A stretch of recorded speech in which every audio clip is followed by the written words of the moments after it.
Welcome to this 9th Counter Foundation class. This class has been prepared by ABC, one of the approved counter auditors, and is especially aimed at content providers, that is, publishers and vendors, preparing for a counter audit. The guidelines apply whichever auditor you plan to use. This is a revised recording to reflect some minor changes in Release 5.0.2 of the Counter Code of Practice, published in 2021. Counter compliance requires all publishers and vendors to undergo an independent audit of their counter usage reports. In this tutorial, we explain what an audit looks like and what the process is to complete an audit for Release 5 of the Counter Code of Practice. So what is a counter audit? An approved auditor completes a counter audit. Their role is to independently verify that your usage reports are being generated in compliance with the Counter Code of Practice. Auditing will involve them using your service to review and check your usage reporting, looking for any inaccuracies, and suggesting improvements if they are required. Next, it's important to gain an understanding of the Code of Practice. Then you choose an auditor, and finally, you should review your own usage reports. Let's go into these steps in a little more detail. The first step is for your organisation to become a member of Counter. You will then contact the director to agree which counter usage reports are relevant to the type of content you publish, and therefore which reports you will be required to have audited. Table 3b in Section 3 of the Code of Practice is a very useful resource when deciding which counter reports are suitable for your type of content. The second step is to familiarise yourself with the Code of Practice. Remember, the code enables providers to produce consistent, comparable, credible usage data for their online content. It can be quite technical, so we recommend you check out the friendly guide first. On the Counter website, you will also find a useful introduction to Counter Sushi. This is the standard for software developers to use to allow software to automatically retrieve all the possible reports for all supported time ranges for a given library or consortium.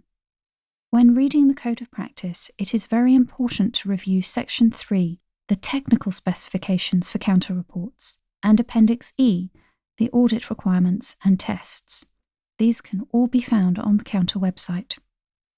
The next step is choosing your auditor. When appointing your auditor, part of your conversation with them will be around agreeing which month you would like to audit. This foundation class has been produced in collaboration with ABC, who is an approved auditor.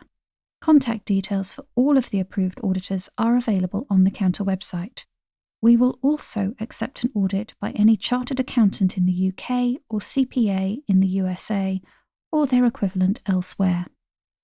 The fourth step is for you to review your usage reports to ensure they follow the Code of Practice. You need to review both the tabular reports and the Counter Sushi reports. To help achieve a smooth audit, Counter have provided very useful validation tools to help check the format of your reports. You will find the Counter validation tool on the Counter website. This free tool will help you pass your counter audit. You will need to register, but once done, you can upload and test your tabular reports and Counter Sushi reports. It takes just seconds to validate each report, and you can download or email the validation results. These validation results show if there are any errors in your reports, where the errors occur, and the nature of the errors. Don't forget to test the master reports and the standard views. So now you know how to prepare for an audit.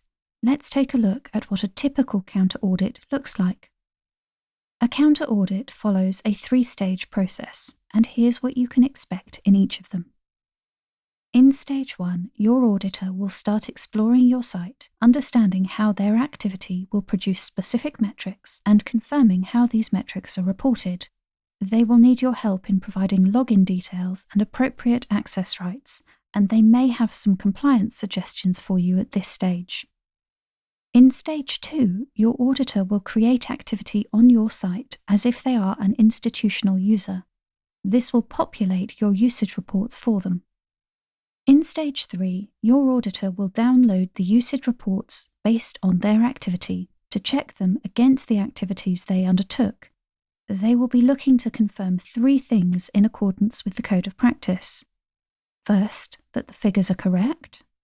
Second, that they are in the correct format. And third, that they are outputted correctly. If all has gone well and no issues arise, you will receive a report from your auditor confirming successful completion. This report will be shared with Counter so that your entry on the Counter Registry of Compliant Publishers can be updated. This page shows the date of your Counter audit, the date you passed the audit, and when your next audit is due. It also lists the compliant reports available from your organisation. You will also need to share with Counter your sushi details so they may be added to your entry in the Counter registry. If any non-compliance issues are found, your auditor will advise you and Counter of what they are and work with you to correct them. The Code of Practice allows up to 3 months for corrections to be made. Once you believe all the issues are resolved, your auditor will rerun the usage reports and check them against the original activity in order to confirm their compliance. Upon successful completion, you will receive a report from your auditor confirming compliance, which will be shared with Counter so they can update the registry on the Counter website. Once you've received the good news and you're Counter compliant, we're sure you'll want to promote the achievement. The easiest way to do this is to use the Counter date-stamped logo which Counter will send to you.